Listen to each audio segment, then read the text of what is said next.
मतलब युग्म बनाइए और ग्राफीय विधि से हल ज्ञात कीजिए। ठीक है, क्वेश्चन नंबर 1 कह रहा है निम्न समस्याओं में निम्न समस्याओं में रैखिक समीकरणों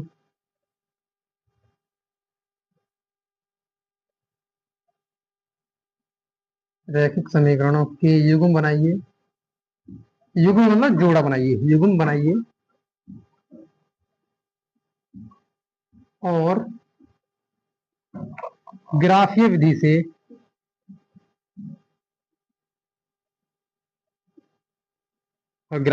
से हल कीजिए। ठीक है, ये हमारा क्वेश्चन नंबर 1 है। ठीक है, तो इसमें देखो हमें करना क्या हाल है। पहला ऑप्शन दे रखा, मतलब पहला दे रखा है इसका कि क्लास 10th के कक्षा 10 के 10 विद्यार्थी हैं। कितने हैं? 10 विद्यार्थी हैं।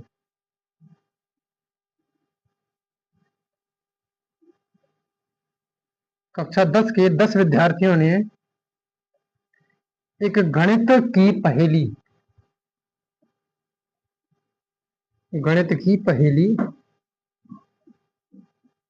प्रतियोगिता, यानी कि कंपटीशन होता है स्कूल में मैथ से रिलेटेड कुछ, और उसमें भाग लेते हैं इतने 10 स्टूडेंट जो है, प्रतियोगिता में भाग लिया। यदि लड़कियों की संख्या यदि लड़कियों की संख्या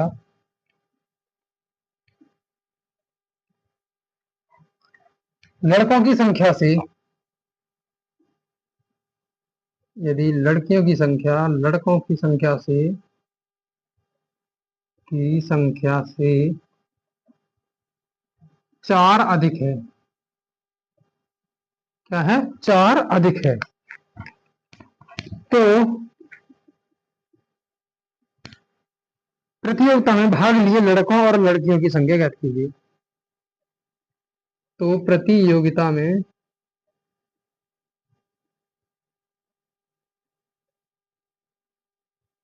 भाग लिए लड़कों और लड़कियों की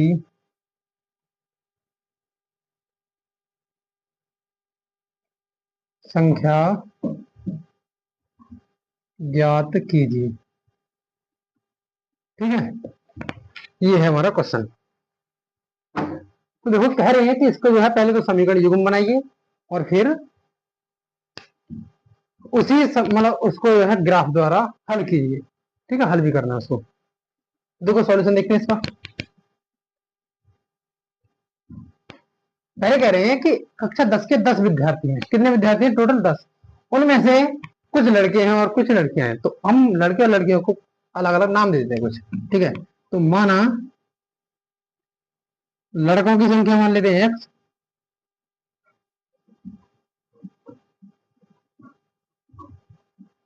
तथा लड़कियों की संख्या y मान लेते हैं। ठीक है, लड़कियों की संख्या y है। ठीक है, हमने जो भाग लिए हैं उस प्रतियोगिता में, उसमें लड़कों की संख्या मान ली x और लड़कियों की संख्या मान ली y। तब देखो, तब प्रश्नानुसार, मतलब प्रश्न के अनुसार प्रश्न क्या कह रहा है। तो प्रश्न कह रहा है कि टोटल विद्यार्थी कितने हैं? 10 हैं। तो 10 है, इसका मतलब हो गया कि x प्लस वाई, यानी लड़का और लड़कियां टोटल मिला के कितनी है? 10। तो ये हो गया हमारा समीकरण नंबर 1। ठीक है ना। ये देखो, ये तुम्हें यहाँ से खुद बनाने पड़ेंगे, ये ढूंढने पड़ेंगे। ये कह रहे हैं 10 विद्यार्थी हैं। तो ये देखो 10 विद्यार्थी कौन कौन से हैं, यानी लड़के और लड़कियां दोनों को मिलाकर कितने हैं? 10 विद्यार्थी हैं। और कह रहे हैं कि लड़कियों की संख्या जो है लड़कों की संख्या से 4 अधिक है। तो लड़कियों की संख्या बाई जो है वो लड़कों की संख्या से 4 अधिक है, यानी लड़कियों की संख्या लड़कों की संख्या से 4 अधिक है। तो ये हो गया हमारा समीकरण नंबर 2। चलो इसको थोड़ा सॉल्व कर लेते हैं, उसके बाद करेंगे। देखो x और इसको ले जाते हैं इधर तो माइनस का बाई, और इस 4 को ले जाते हैं इधर तो ये माइनस का 4 हो जाएगा। ये हो जाएगा समीकरण नंबर 2। ठीक है ना, ये कैसे आया समझ आया ना। देखो इधर बताता हूँ मैं। ये y बराबर x माइनस प्लस 4, तो x तो यही रहने देते हैं, इस 4 में इधर माइनस का 4, ये x यहीं पर है, और ये y आ गया इधर तो माइनस का y। हमने यही लिख दिया है कि x माइनस का y और इधर क्या है माइनस का 4 है। ठीक है, क्लियर है ना। समीकरण कैसे बनाया मैंने, तो ये होगा हमारे समीकरण, दो समीकरण बन चुके हैं। अब देखो इनको हम पहले ग्राफ पे बना लेते हैं। वैसे देखो एक चीज और पता यहाँ से देखो पता चलनी चाहिए कि देखो a1 और मतलब a1 बट्टे a2 का और b1 बट्टे b2 का अनुपात जो है बराबर नहीं है। a1 बट्टे a2 जो है वो b1 बट्टे b2 के बराबर नहीं है। क्यों नहीं है, देखो यहाँ पर प्लस का बना है और यहाँ पर माइनस का बन है, तो इसका मतलब होगा ये प्रतिच्छेदी रेखाएं हैं। कैसी हैं, प्रतिच्छेदी रेखाएं। प्रतिच्छेदी रेखाएं तो देखो बनाते हैं ग्राफ।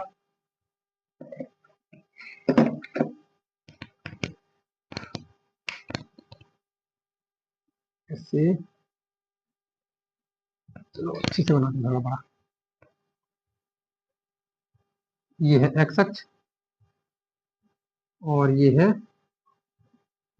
वाई अक्ष। ठीक है, यहाँ पर है 0, यहाँ 1 2 3 4 5, 1 2 3 4 5, यहाँ पर माइनस का 1, माइनस का 2, माइनस का 3, माइनस का 4, माइनस का 5। ऐसे इधर माइनस का 1, माइनस का 2, माइनस का 3, -4 और -5। ये हो गया। अब देखो पहले समीकरण के लिए हम बना देते एक बॉक्स, पहले समीकरण के लिए यानी इसके लिए। देखो जैसे मैंने बताया था उसी तरह से अब हम डायरेक्ट करने वाले हैं, डायरेक्ट। ठीक है ना, ये है एक्स और ये है वाई। तो देखो एक्स बराबर बराबर अगर हम 0 रख देते हैं तो वाई की वैल्यू क्या आएगी, 10 आएगी। ये 0 है तो वाई की वैल्यू कितनी आएगी, 10। जब एक्स की वैल्यू 0 है तो वाई की वैल्यू क्या आएगी, 10। और जब वाई की वैल्यू 0 रख दें तब एक्स की वैल्यू 10 आएगी। ये 0 है तभी 10 आएगी। ठीक है ना, आपको ग्राफ बनाने के लिए यही तरीका अपनाना होगा। आवाज आ रही है ना, क्लियर। ठीक है ना, ठीक। तो देखो एक्स की वैल्यू जब 0 रखते हैं तो वाई की वैल्यू 10 आती है, और जब वाई की वैल्यू 0 रखते हैं तो एक्स की वैल्यू 10 आती है। ठीक है, अब देखो जब एक्स की वैल्यू हम मान लो 1 रख लेते हैं तब वाई की वैल्यू क्या आएगी, यहाँ 1 है तो उधर जाकर घट जाएगा तो वाई की वैल्यू आएगी 9। कितनी आएगी, 9 आएगी। एक्स की वैल्यू 1 रखने पर वाई की वैल्यू 9 आएगी। देखो यहाँ से निकाल निकाल के देख सकते हैं, देखो कैसे आई है। एक्स की वैल्यू 1 तो वाई की वैल्यू कितनी आएगी, 10 में से 1 जाएगा तो 9। कितनी आएगी, 9 आएगी। ठीक है, और जब बाई की वैल्यू अगर हम 1 लेंगे तब, जब बाई की वैल्यू ने 1 ले ली तो एक्स की वैल्यू 9 आएगी। बाई की वैल्यू 1 लेने पर एक्स की वैल्यू 9 आएगी। तो हमारा पहला समीकरण देखो कैसे बनेगा। एक्स की वैल्यू है 0, तब उस समय बाई की वैल्यू क्या है, 10। अच्छा 10 ज्यादा लंबा जा रहा है तो एक काम करते हैं, इनको दो दो के हिसाब से ले लेते हैं पैरामीटर से। हमने 1 2 3 4 5 रखा है, इनको दो दो के हिसाब से ले लेते हैं, यानी दो दो का अंतराल ले लेते हैं, 2 4 6 8 10। ऐसे ये माइनस के 2, माइनस ये 2, ये 4, ये 6, ये 8 और ये 10।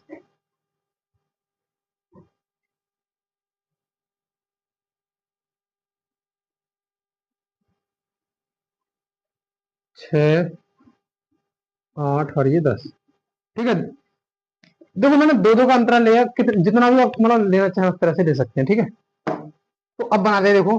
तो पहला है 0 पर क्या है, बाई की वैल्यू 10 है। जब एक्स 0 है तो बाई की वैल्यू क्या है, 10 है। तो बाई की वैल्यू 10 कहाँ पर है, यहाँ पर है। ठीक है, जब बाई की वैल्यू 0 है तो एक्स की वैल्यू 10 है, बाई की वैल्यू 0 है तो एक्स की वैल्यू 10 है। यानी ये समीकरण जो है कुछ ऐसे मिलने वाला है। लेकिन फिर भी और भी पॉइंट है हमारी, सिर्फ 2 पॉइंट से भी आप समीकरण का जो है ग्राफ बना सकते हो, 2 पॉइंट से भी बना सकते हो। लेकिन मैंने और ज्यादा कर लिया ताकि इनके बीच में भी पता चल जाए आपको कि टेढ़ा मेढ़ा तो नहीं है कुछ। जब एक्स की वैल्यू 1 लेते हैं हम, यानी 1 यानी यहाँ पर होगा, तो बाई की वैल्यू क्या है, 9 है, तो ये यहाँ पर कहीं होगा ऐसे। ठीक है, फिर जब बाई की वैल्यू 1 लेते हैं हम, 1 बाई की वैल्यू यहाँ पर लेते हैं तो एक्स की वैल्यू 9 है, यानी इससे ऊपर थोड़ा सा यहाँ पर होगा। तो देखो इसी से पता चल रहा है हमें कि समीकरण जो है ऐसे ऐसे आने वाला है, कुछ ऐसे जाके और ये ऐसे कुछ आ जाएगा। ठीक है, तो ये वाला समीकरण हमारा कौन सा हो गया, एक्स प्लस वाई बराबर 10, एक्स प्लस वाई बराबर 10 हो गया, समीकरण 1 हो गया। देखो ऐसे दूसरे समीकरण के लिए बनाएंगे हम,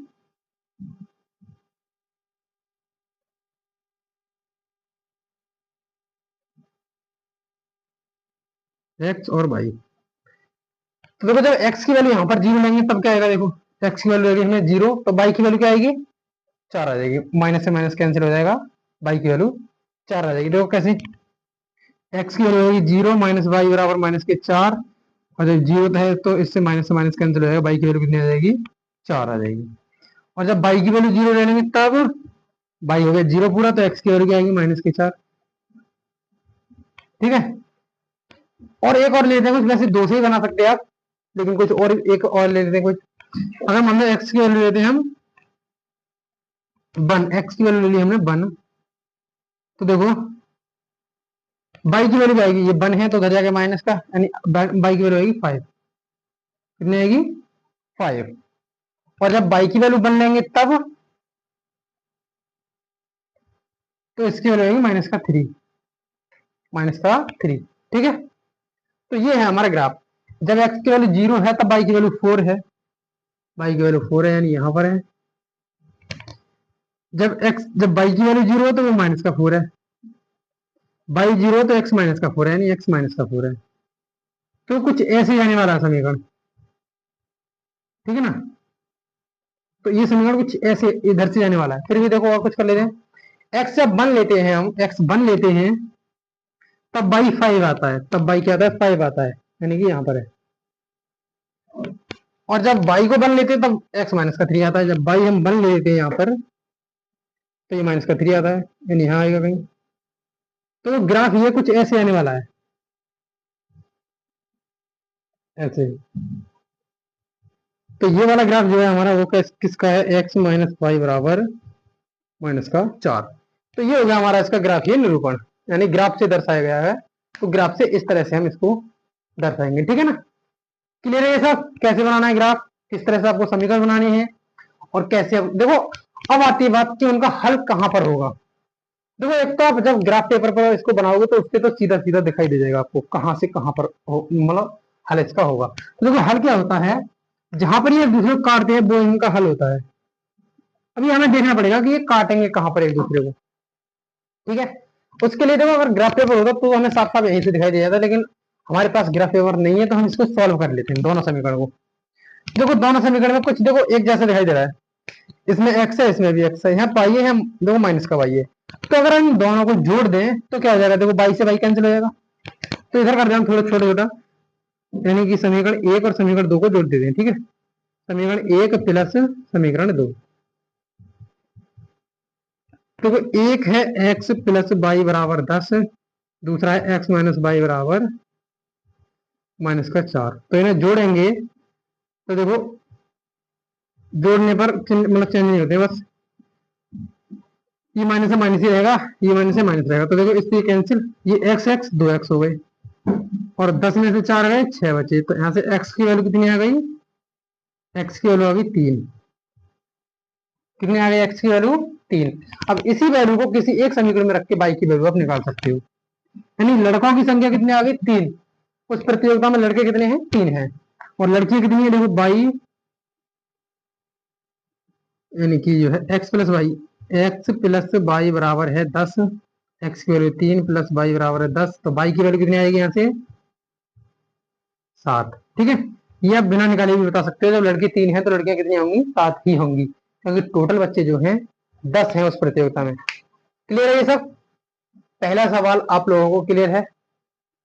तो कुछ नहीं है, बस आपको पहले सवाल को देखना है। ये कह रहे थे कि 10 विद्यार्थी हैं, तो एक्स प्लस वाई यानी कि दोनों लड़के और लड़कियां दोनों कितने हैं 10 हैं। फिर आगे कह रहे हैं लड़कियों की संख्या जो है लड़कों की संख्या से 4 अधिक है, तो हमने उसका भी समीकरण बनाया, और इन दोनों समीकरणों से उनका ग्राफ आसानी से बना दिया। ठीक है, बहुत ही सरल तरीका है देखो ग्राफ बनाने का। उम्मीद करता हूँ ये तो क्लियर ही होगा इतना तो, ठीक है। तो देखते हैं अगला वाला, इसका क्वेश्चन नंबर 2 इसी का।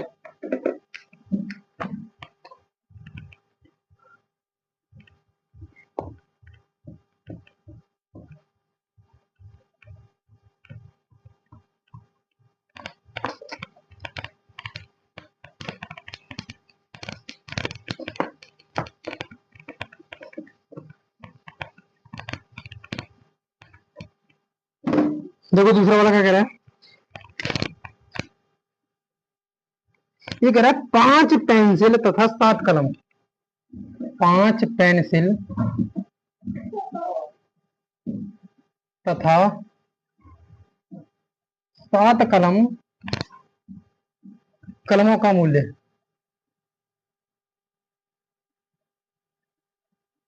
50 रुपये है। क्या है? 50 रुपये है। जबकि 7 पेंसिल तथा 5 कलमों का मूल्य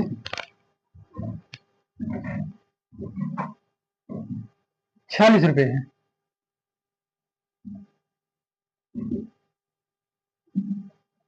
फिर कह रहे हैं एक पेंसिल का मूल्य तथा एक कलम का मूल्य ज्ञात कीजिए। एक पेंसिल का मूल्य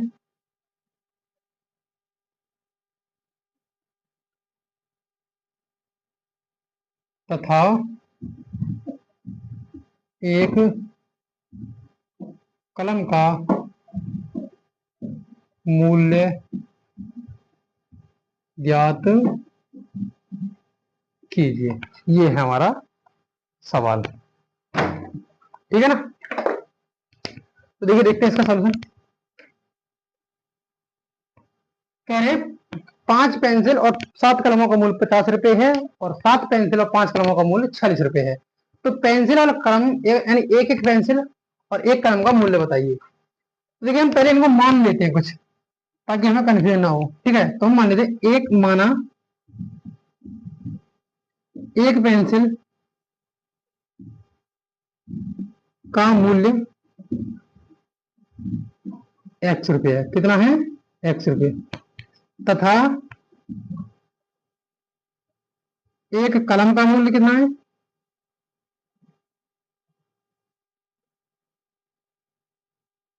ये मान लेते हैं 22 रुपये है। ठीक है, पेंसिल का मूल्य x रुपये और कलम का मूल्य 22 रुपये। फिर ये कह रहा है 5 पेंसिल का मूल्य 7 और 7 कलमों का मूल्य टोटल जो है 50 रुपये है। तो 5 पेंसिल, तो एक पेंसिल का मूल्य x है, तो 5 पेंसिल का मूल्य कितना होगा? 5x। वही प्रश्नानुसार लिख देंगे यहाँ पर, प्रश्नानुसार। ठीक है, देखो एक पेंसिल का मूल्य मान लो, एक पेंसिल x रुपये की आती है, तो 5 पेंसिल कितने होगी? 5x रुपये की। ठीक है, और 7 कलमों का मूल्य कितना होगा? 7y। और टोटल कितने रुपए हैं? 50।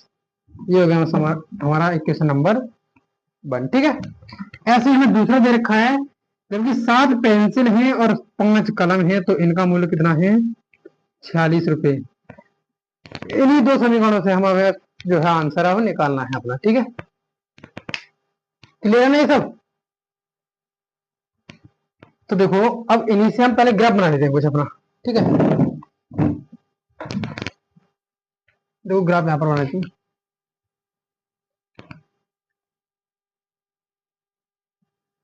ये हो गया एक्स अक्ष,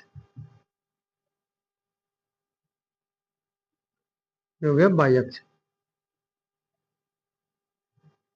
ठीक है, ये कह रहे हैं, देखो अब इन्हीं से हम पहले वाले से बना लेते हैं।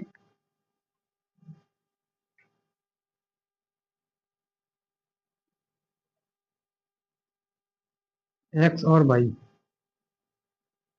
थोड़ा मतलब लेंथी आएगा इसका, क्योंकि इसमें संख्या जो है बड़ी बड़ी है।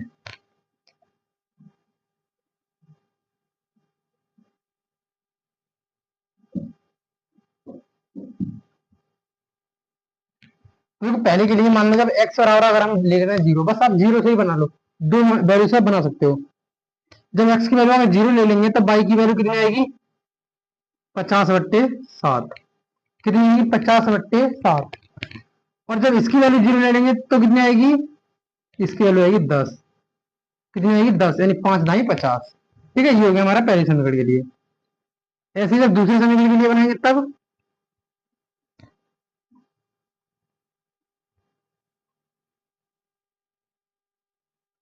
देखो, एक्स की वैल्यू अगर 0 लेंगे तो वाई की वैल्यू कितनी आएगी? 46/5। और जब ये बाई है, सॉरी इसके लिए। और जब बाई की वैल्यू 0 ले लेंगे तब एक्स की वैल्यू आएगी 46/7। 7×46 तो देखो 10 तक बना लेते हैं हम कुछ, ठीक है। 10 तक, 10 से हमारा मैक्सिमम नंबर जो 10 है, तो वहीं तक हम नंबर्स बना लेते हैं, ठीक है। तो पहले की तरह करने वाले हैं। 2, 4, 6, 8, 10। -2, -4, -6, -8, ऐसे ये 2, ये 4, ये 6, ये 8 और ये 10। -2, -4, -6, -8, ठीक है। ये हो गया हमारा। देखो इससे बनाते हैं ग्राफ अपना। पहला समीकरण के लिए देखो, पहला है x0 है, बाई की वैल्यू 50/7, यानी कि 7 से थोड़ा सा अधिक, 70/49, 7 से थोड़ा सा अधिक। जब x की वैल्यू 0 है तो बाई की वैल्यू क्या है, 7 से थोड़ी अधिक है, यानी कि यहां पर कहीं होगी 7 से थोड़ी अधिक, ठीक है। और जब x की वैल्यू, बाई की वैल्यू 0 है तो x की वैल्यू क्या है, 10 है, और ये 10 है। बाई 0 होने पर x 10 है। तो ये हमारा पहला समीकरण जो है कुछ ऐसे मिलने वाला है, ऐसे, इधर से और इधर से। तो इस समीकरण का नाम क्या होगा, 5x + 7y = 50, ठीक है ना। ये वाला हमारा समीकरण हो गया। ऐसे दूसरे के लिए बनाते हैं। दूसरा है, जब x0 है तो बाई है 46/5, यानी 5 9 45, 9 से थोड़ा ज्यादा। जब x0 है तो बाई की वैल्यू है 9 से थोड़ी ज्यादा, यहाँ पर।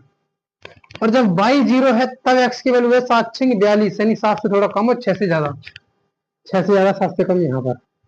तो ये जो है कुछ ऐसे आने वाला समीकरण, ऐसे, ठीक है। तो ये वाला समीकरण कौन सा है, 7x + 5y = 46। ये हो गया हमारा समीकरण। तो जहां पर काट रहे होते हैं ये हो गया इनका आंसर, मतलब यहाँ पर ये काट रहे हैं तो ये हो गया इसका x और y की वैल्यू यहीं पे मिल जाएगी। अगर ये जो ग्राफ पेपर पर होता तो यहीं से हम डायरेक्ट बता देते कि कितना आंसर आएगा। अब हमारे पास ग्राफ पेपर अभी तो है नहीं, तो हम इसे सॉल्व कर लेंगे। तो देखो सॉल्व करने के लिए हम वही करेंगे, इनको एक तरह से खत्म करने के लिए एक्स वाई को इनको बराबर कर लेते पहले। तो क्या करें, समीकरण 1 में 5 से गुणा कर लेते हैं और समीकरण 2 में 7 से, ठीक है। समीकरण 1 में 5 से और समीकरण 2 में 7 से। तो देखो समीकरण 1 को यहाँ दोबारा लिख रहे हैं। जब 5 से गुणा करेंगे तो ये हो जाएगा 25x और ये हो जाएगा 35y बराबर है 25, ये हो गया हमारा समीकरण नंबर 1। और इनको क्या करना है, हमें समीकरण 1 को और समीकरण 2 को जोड़ देना है। जोड़ना है नहीं, घटा देना है, क्योंकि देखो दोनों जोड़ के हैं तो हमें घटाने से ही खत्म होने वाले हैं। इसमें देखो 7 से गुणा करेंगे तो 7×7 = 49x, ये प्लस 7×5 = 35y बराबर 7×6 = 42, 7×4 = 28 और 4 = 32। ये हो गया हमारा समीकरण नंबर 2। हमें क्या करना है, घटाना है। तो देखो घटाने में क्या होता है, चिन्ह बदल जाते हैं। तो ये माइनस का, ये माइनस का और ये भी माइनस का हो जाएगा, ठीक है ना। 7×6 = 42, 7×4 = 7, 4 = 28 और 32, ठीक। तो देखो घटाएंगे 25 में से। अब देखो वैसे तो चलो कोई बात नहीं, थोड़ा सा उल्टा हो गया। समीकरण नंबर 2 जो था बड़ा था तो उसमें से घटाना पड़ता था हमें, तो यहाँ पर ऐसे लिख लेते हैं, कोई बात नहीं, माइनस में आएगा वो चिन्ह बदल देंगे, ठीक है। देखो 25 में से 49 घटाएंगे तो माइनस के कितने बचेंगे, यानी कि 24, माइनस के 24x। और देखो 35 से 35 कैंसिल हो जाएंगे, ऊपर वाले प्लस के नीचे वाले माइनस के, तो ये कैंसिल हो जाएंगे, ठीक है। 25 में से 49 गए, माइनस के 24 बचे, 35 में से 35 का कुछ भी नहीं बचा। और बराबर में देखो 250 में से 322 घटाओगे तो क्या आएगा, 2 और 7, यानी कि माइनस का 72 आ जाएगा। कितना आएगा, माइनस का 72। क्योंकि देखो 250 में से 322 तो घटने वाले नहीं है, इसलिए हम क्या करेंगे, 322 में से 250 को हटा देंगे। क्लियर है ये सब, आवाज आ रही है, ठीक है। अब देखो इधर भी माइनस है, इधर भी माइनस है, तो माइनस से माइनस कैंसिल हो जाएगा। और जब 24 से 72 को काटेंगे तो देखो 24 एकम 24, 24 दूनी 48 और 24 तिया 72, यानी कि x की वैल्यू कितनी आ जाएगी, 3। x की वैल्यू 3 आ जाएगी। तो यहां से हमें पता चल जाता है कि एक जो है पेंसिल की वैल्यू कितनी आ गई, 3 रुपए आ गई। कितनी आ गई, 3 रुपए। और अब यहां से हम बाई की वैल्यू निकालेंगे तो क्या करेंगे, इसमें रख देते हैं समीकरण एक में। तो समीकरण एक से यानी कि x की वैल्यू जो है समीकरण एक में हम रख देंगे। देखो समीकरण एक में रखेंगे तो 5 गुणा x की जगह 3, 7y बराबर 50, 5 तिया 15, 7y बराबर 50। ये जाएगा उधर तो 15 घटाएंगे 45 में तो कितना हो जाएगा 35, यानी 7y बराबर हो गया 35। फिर से वही देखो 7 पंजे 35, तो y की वैल्यू कितनी आ गई यहाँ से 5, y की वैल्यू कितनी आ गई। तो हमारा यही आंसर है। बाद में लिख देंगे कि एक पेंसिल का मूल्य 3 रुपए। चलो लिख देता हूँ, ये देखो एक पेंसिल का मूल्य 3 रुपए है और एक कलम का मूल्य 5 रुपए है। ठीक है, ये जो है हमारा आंसर हो गया। क्लियर है सब। कह रहे थे कि 5 पेंसिल और 7 कलमों का मूल्य कितना है, टोटल 50 रुपए है, और 7 पेंसिल और 5 कलमों का मूल्य कितना है, 46 रुपए है। तो इन्हीं से हमने दो समीकरण बनाई। पेंसिल का मूल्य मान लिया x रुपए और कलम का मूल्य मान लिया y रुपए, और उन्हीं से हमने देखो पहली समीकरण बनाई, ये हो गई, दूसरी बनाई, ये हो गई। इन्हीं से हमने इनका ग्राफ बनाया, तो ग्राफ कुछ ऐसा बनना था। ठीक है, और जब इनको हमने सॉल्व किया तो यहाँ से हमारी x की वैल्यू आ गई 3 और y की वैल्यू आ गई 5। ठीक है, तो x क्या है यहाँ पर, एक कलम का मूल्य, और y क्या है, सॉरी x है एक पेंसिल का मूल्य और y है एक कलम का मूल्य। तो एक पेंसिल की वैल्यू कितनी है 3 रुपए और एक कलम की वैल्यू कितनी है 5 रुपए। क्लियर है ये सब। उम्मीद करता हूँ ये भी क्लियर होगा। ठीक है, चलते फिर क्वेश्चन नंबर सेकंड देखते हैं। क्वेश्चन नंबर सेकंड है ना, हाँ क्वेश्चन नंबर सेकंड देखते हैं। देखो ग्राफ वाला था, क्वेश्चन नंबर बनी था बस। अगर और जरूरत होगी तो इसी तरह से आप मतलब ग्राफ को जो है बना लेना। जैसे सिर्फ आप 2 पॉइंट से ही बना सकते हैं, बहुत आसानी से बन जाएगा, ज्यादा निकालने की जरूरत ही नहीं है। पहले बस x को 0 रख दो, उसके बाद y को 0 रख दो। ठीक है,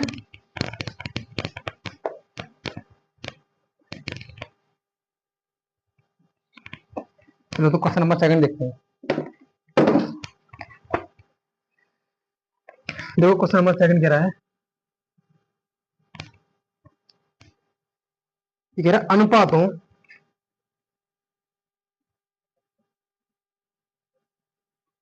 अनुपातों A1 A2 B1 B2 और C1 C2 की तुलना कर ज्ञात कीजिए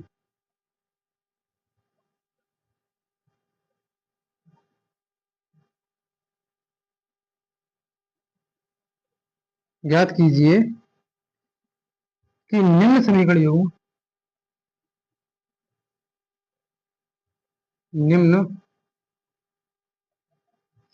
युग्म द्वारा निरूपित रेखाएं द्वारा निरूपित रेखाएं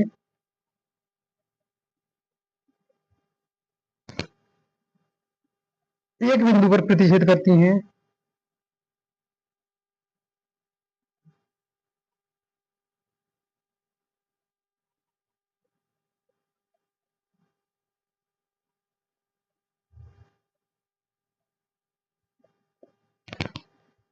कौमा समांतर हैं अथवा संपाती हैं। ठीक है, ये हमें चेक करना है कि हमारे समीकरण जो हैं एक प्रतिच्छेदी रेखा के हैं या फिर समांतर रेखा के हैं या फिर संपाती रेखा के हैं। ठीक है, ये जो है हमें सवाल दे रखा है। तो देखिए पहला है 5x माइनस का 4y प्लस का 8 बराबर 0 और 7x प्लस 6y माइनस 9 बराबर 0। ये है हमारा सवाल नंबर 1। ठीक है, तो देखिए करते हैं इसका सॉल्यूशन। ये कह रहे हैं कि इनकी तुलना कीजिए। तुलना कीजिए मतलब जो मैंने अभी तुम्हें इससे मतलब इस एक्सरसाइज को शुरू करने से पहले मैंने तुम्हें बताया था कि अद्वितीय हल के लिए कौन सी कंडीशन होती है और अनेक हल के लिए कौन सी कंडीशन होती है और कोई भी हल नहीं होता तब कौन सी कंडीशन होती है, तो उनके लिए हम जो है इनकी उसी तरह से हम इनकी तुलना करने वाले हैं। ठीक है, तो देखिए पहले यहाँ पर A1 क्या है, A1 है 5, B1 क्या है -4 और C1 क्या है 8। देखिए ये तो मैं पहली बार सिर्फ पहले सवाल में लिखने वाला हूँ आपके लिए। ठीक है, दूसरा सवाल जो है मैं डायरेक्ट करूंगा आपके सामने। देखो ऐसे A2 क्या है 7, B2 क्या है 6 और देखो C2 क्या है -9। यहां से हमें तुलना कर लेनी है। देखो A1/A2, अब यहां से हम निकाल लेते हैं A1/A2, ये आएगा 5/7। ऐसे निकाले हम B1/B2, देखो ये आएगा -4/6। -4/6 को अगर काटे तो 2 और 3, यानी कि -2/3। और C1/C2 क्या आएगा, देखो ये आएगा 8/-9। देखो इसे काटे अगर, ये नहीं कटेगा, तो हमारे इस तरह से आ रहे हैं कुछ। तो यहां से देखो हमारा A1/A2 जो है B1/B2 के बराबर है, नहीं है। तो यहां से कर देंगे कि A1/A2 जो है वो बराबर नहीं है B1/B2 के। तो बस यहीं पर रुक जाओ और यहां से आगे जाने की जरूरत ही नहीं है। और ये वाली कंडीशन मैंने किसके लिए बताई थी, प्रतिच्छेदी रेखा के लिए। तो इसका मतलब होगा ये जो है एक बिंदु पर प्रतिच्छेद करती है। तो ये रेखाएं यहाँ लिख देंगे, ये रेखाएं एक बिंदु पर प्रतिच्छेद करती हैं। ठीक है, प्रतिच्छेद या प्रतिच्छेदित करती हैं। ठीक है, बस पहली कंडीशन ही आप देख लो, उसके बाद में कुछ क्या होता है आपसे कुछ भी मतलब नहीं है उसका। ठीक है,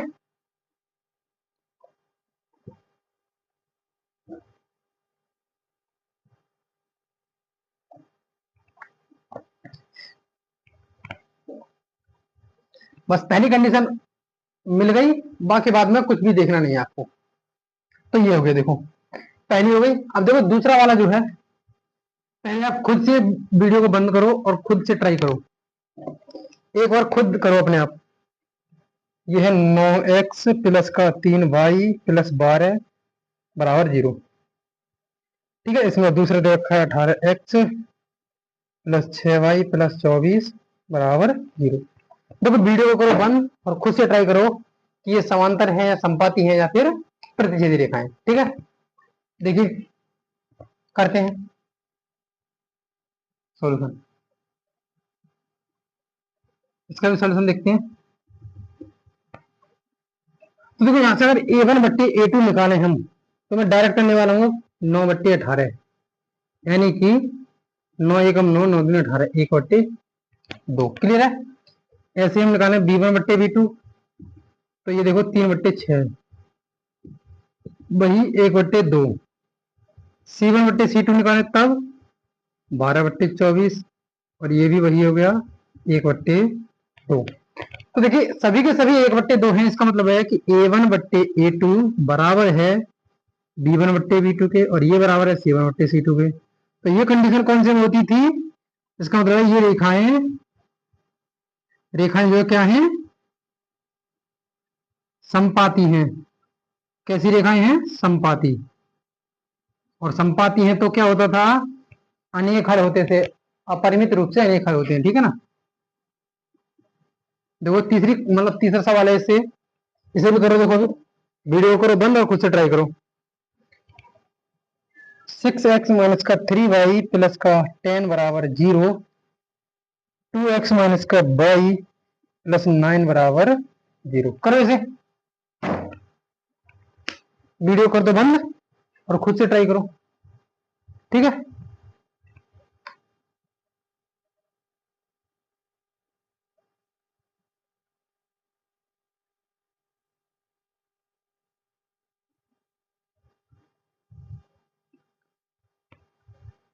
देखो तो सॉल्यूशन देखते हैं इसका।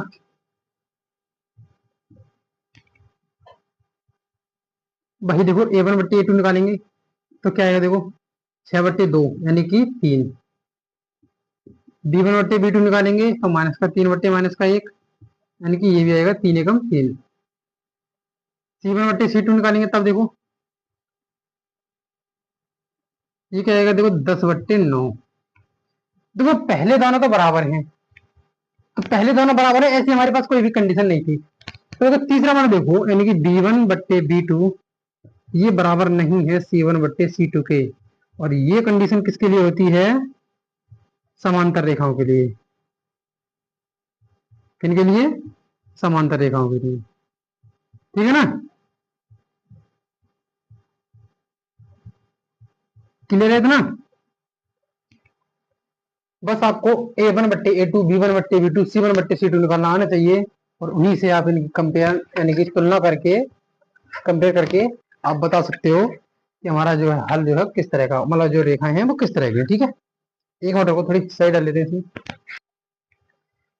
क्लियर है सब। देखो उम्मीद करता हूँ इतना तो सब क्लियर होगा, बहुत ही आसान तरीका है। देखो एकदम आसान, यानी आसान तरीके से समझा जा रहा है, बिल्कुल जीरो से। ठीक है ना, अगर क्लियर है तो सभी साथी थम्स अप कर देंगे। और देखो चलते हैं फिर अगले क्वेश्चन की तरफ। क्वेश्चन नंबर तीसरा देख लेते हैं। देखो क्वेश्चन नंबर तीसरा भी कुछ इसी तरह से है शायद। क्वेश्चन नंबर तीसरे में, हाँ बस ये थोड़ा सा यहाँ चेंज कर दिया है, और कह रहे हैं आगे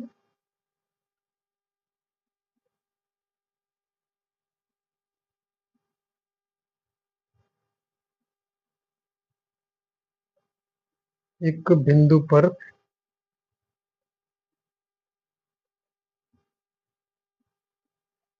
युग्म निम्न रैखिक समीकरण।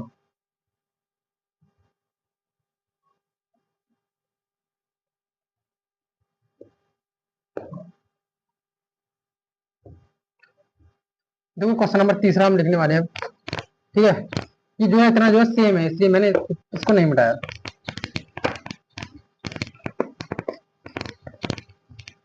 देखो ये तीसरा वाला जो